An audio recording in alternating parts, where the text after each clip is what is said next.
دینی رہنمائی کی مجلس نمبر 314 میں سبھی سامعین کی خدمت میں السلام علیکم ورحمۃ اللہ وبرکاتہ عرض ہے۔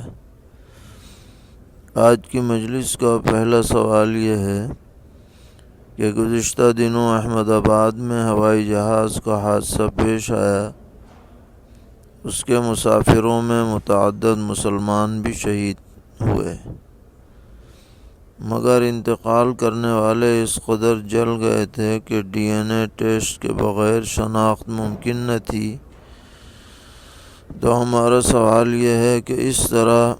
لاشوں کی شناخت شرعاً معتبر ہے یا نہیں،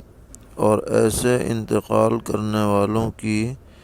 تجہیز و تکفین اور نماز جنازہ کا کیا مسئلہ ہے؟ جواباً عرض ہے کہ ڈی این اے ٹیسٹ ایک طرح کے قرینے کے درجے میں ہے، تو جب کوئی اور شناخت نہ ملے تو اس کے اعتبار سے لاش کی شناخت کی جا سکتی ہے، وہ شرعاً معتبر ہوگی۔ اور جہاں تک تجہیز و تکفین اور نماز جنازہ کا مسئلہ ہے تو اس میں یہ تفصیل ہے کہ اگر جسم یعنی گوشت موجود ہے،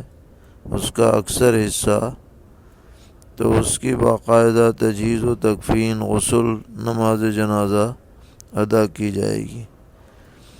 لیکن اگر صرف ہڈی ملی اور گوشت بالکل نہیں ہے، یا ہے تو بہت معمولی ہے، پارا ہو چکا ہے، تو پھر اس کی باقاعدہ تجہیز و تکفین کی ضرورت نہیں ہے اور نہ نماز جنازہ پڑھی جائے گی، بلکہ پاک کپڑے میں لپیٹ کر مسلمانوں کے قبرستان میں اس کو دفن کر دیا جائے گا۔